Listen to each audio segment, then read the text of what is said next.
आणि मग कार्यामध्ये जायला. शरीर जर आपलं निरोगी असेल, शक्तियुक्त असेल, तर आपण उत्साहानं कोणतंही कार्य वेगानं करू शकतो, दिवस रात्र मेहनत करू शकतो, आपले संकल्प आहेत ते पूर्ण करू शकतो.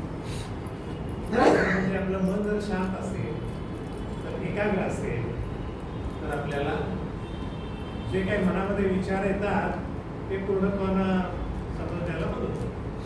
निर्णय घेण्याची क्षमता वाढते जर मन शांत असेल, एकाग्र असेल.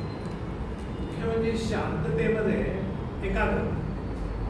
एकाग्रतेमध्ये अभ्यास झालं तर ज्ञान प्राप्त होतं, आणि ज्ञान प्राप्त झालं तर तुम्ही तुमच्या शक्तीचा वापर करून श्रेष्ठ कार्य करू शकता.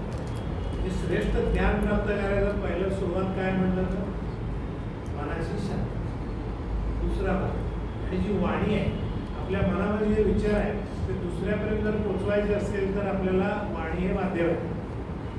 आपण जर वाणी आपली जर स्वच्छ, शुद्ध, शांत, प्रसन्न, पवित्र आणि चांगली ठेवली तर आपल्याकडे जे ज्ञान आहे ते आपण आपल्याला जे कार्य करायचं सगळ्यांनी मिळून आपण चांगलं कार्य करायचं असतं. की आपली भाषा सुद्धा समृद्ध पाहिजे. भाषेचं सामर्थ्य आणि आपल्या बोलण्याचा गोडवा आणि अर्थ नीट समजणं हे वाणी जर योग्य असेल तर आणि एक तपस्या आहे. घरी चांगलं राखणं, मन शांत ठेवणं आणि आपल्या वाणीवर चांगले संस्कार ही तपश्चर्याचा भाग आहे. आणि विशेषत्वानं तो आपल्या घरामध्ये आणि गुरु सान्निध्य दोन्ही ठिकाणी तो होणं अत्यंत महत्त्वाचं आहे. असो तर आपण जे देवघरामध्ये पूजा करतो ती पूजा का करायची सुरुवातीच्या काळामध्ये, तर आपलं देवघरामधलं पावित्र्य आपण आपोआप सांभाळत असतो, स्वच्छता करत असतो, ती आपल्या अंतरागत उतरते. म्हणून आपण देवघरामधली पूजा करताना कृती पण करतो, देव काढतो, धुतो, स्वच्छ करतो, त्याच्यावर प्रेमभाव व्यक्त करतो, त्याच्या तत्वाची चिंतन करतो. जो देव आहे त्याचं वैशिष्ट्य काय आहे, त्याचं सामर्थ्य काय आहे हे आपण आठवतो. त्यामुळं देहाद्वारा पण कार्य होत आहे. दुसरं म्हणजे वाणीनं आपण मंत्रोच्चार करतो देवघरासमोर, आणि मनाला आपण चिंतन करतो. जपामध्ये आपण काय करतो, त्यांना देहाचा भाग निघून जातो आणि मन आणि वाणीचा भाग राहतो. आणि पहिल्या पूजेमध्ये देह शुद्ध पवित्र झालेला, स्नान करून सगळं आवरून बिरून आपण पूजेला आलेलो असतो. त्यामुळे देह शुद्ध तिथं होतं पूजेच्या काळात.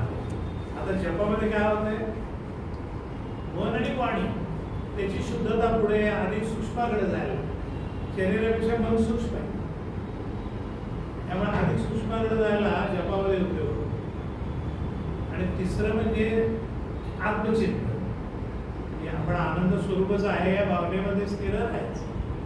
तर हा तिसरा प्रकार आहे, तो अत्यंत टप्प्याटप्प्याने करायचा आहे. पूजा जप तसे चिंतन क्रमशः श्रेष्ठ आहे, हे आपण नंतर बघणार आहे. असो, पुन्हा एकदा सर्वांचं हार्दिक स्वागत करतो. जसं आपलं हे 587वा सत्संग आहे गुरुवारचा सलग, तसं आत्मदर्शनची शिबिरं 2 जी कोल्हापुरात नुकतीच आहे मार्चमध्ये आणि फेब्रुवारीच्या दरम्यान. तर ती साधारण 288 शिबिरं झाली. आपण सगळे पूर्वी पहिले 25-30च्या दरम्यानची सगळी साधने आहेत. आज नवीन मध्ये आले, चिंबोत आले, आनंदराव आले, कृष्ण पाटील आले, हे सगळे 25 वर्षापूर्वीची होते. त्याची 5 त्या काळामध्ये गाजवलेले आहेत आत्मदर्शन. खूप मनापासून सगळं त्यांनी ते सगळ्यांना एकत्रित केलं होतं. ते आज आल्यामुळे मला वेगळी त्यांची एक तुम्हाला सांगितलं. त्याचे मनोगत आपण घेऊया, पण आजचा विषय आधी सुरुवात करूया. ही आता झाली ती प्रस्तावना झाली आजपर्यंतच्या जपाच्या आणि पूजेच्या आणि चिंतना संदर्भात. एकाग्रता प्राप्त होणं आपला उद्देश होतं, म्हणून आपण हे केलं. आता सर्वांनी सरळ बसायचं, चेहरा प्रसन्न आणि शांत असले. 2 दीर्घ श्वास घेऊन 3 वेळेला ओमचा उच्चार.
साक्षात् परब्रह्म तस्मै श्री गुरवे नमः तस्मै श्री गुरवे नमः हरि हरि ओम श्री गुरुभ्यो नमः श्री गुरुभ्यो नमः हरि हरि ओम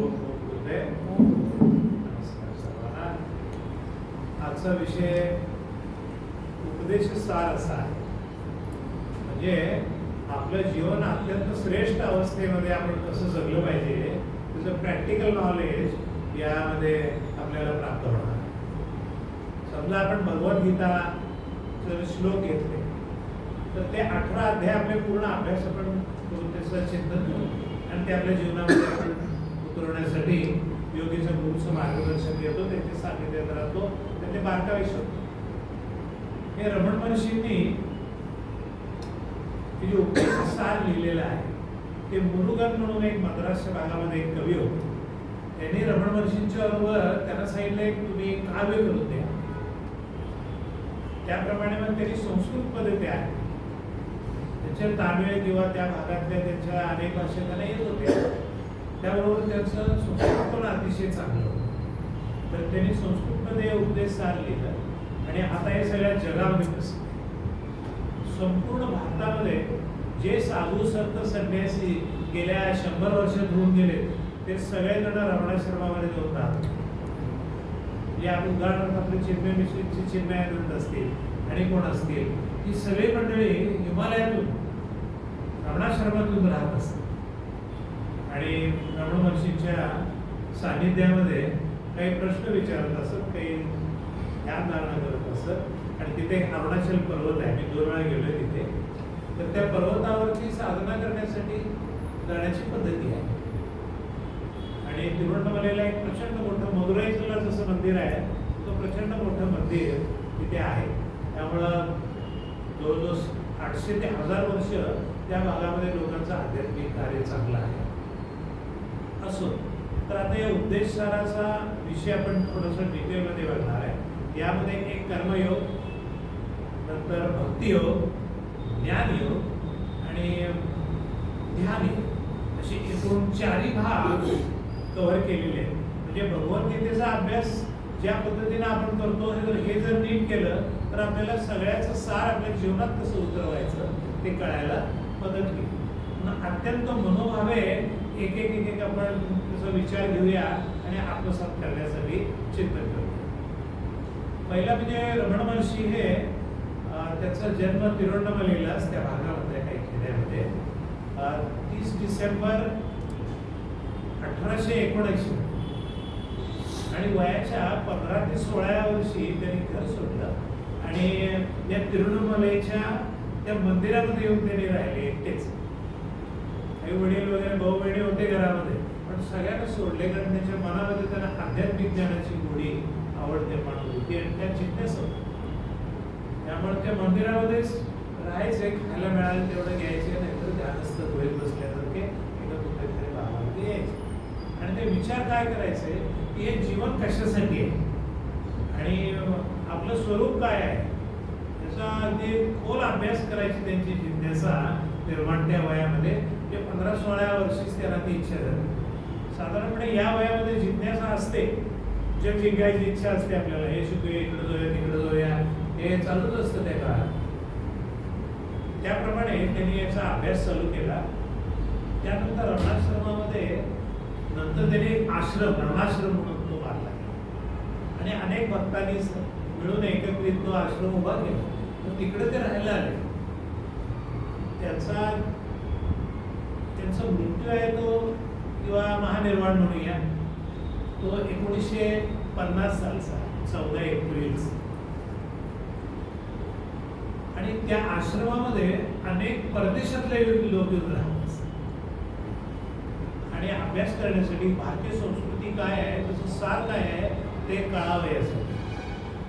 आणि त्यामुळं जगभर त्याची प्रसिद्धी झाली आणि जगातल्या अनेक जे विद्वान अभ्यासक तिथे येऊन अभ्यास करत असतात.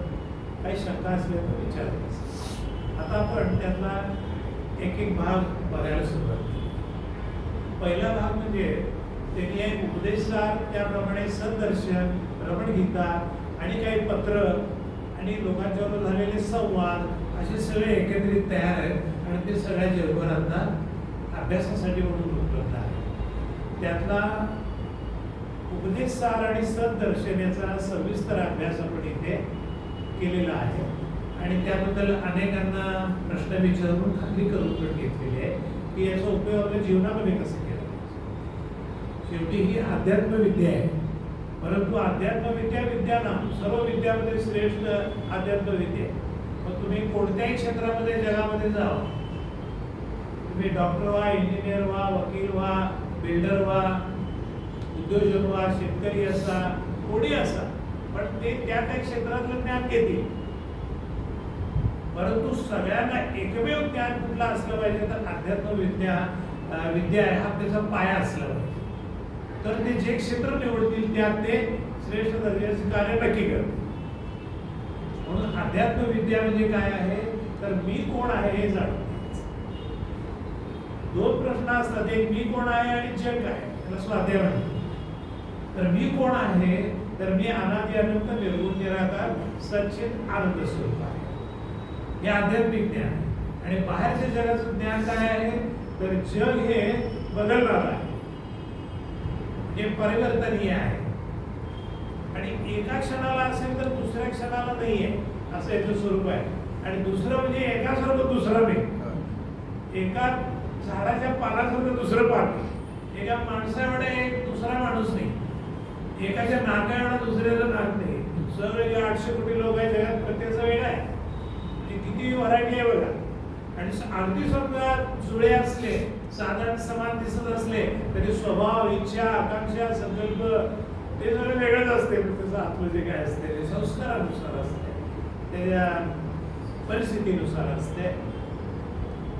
म्हणजे हे जग कसं आहे बदलणारं आणि परिवर्तनीय आणि विविधतेने नटलेलं जग आहे. आपण बघतोय प्रत्येकाचे स्वभाव वेगळे वेगळे, प्रत्येकाची जुळवून घेण्यासाठी आधी समजून घ्यावं लागतंय आणि मग त्याच्याशी बोलणं वागणं असेल ते योग्य पद्धतीनं आपण आपले उद्योगधंदा, व्यवसाय, गृहस्थी, मैत्री या सगळ्या गोष्टी आपण सांभाळत असतो देशात. पण ही एक तारेवरची कसरत असते, पण ती केव्हा शक्य होते जर आपल्यावर जर ताबा असेल, कंट्रोल असेल तर आपण दुसऱ्याबरोबर योग्य पद्धतीनं डील करू शकतो.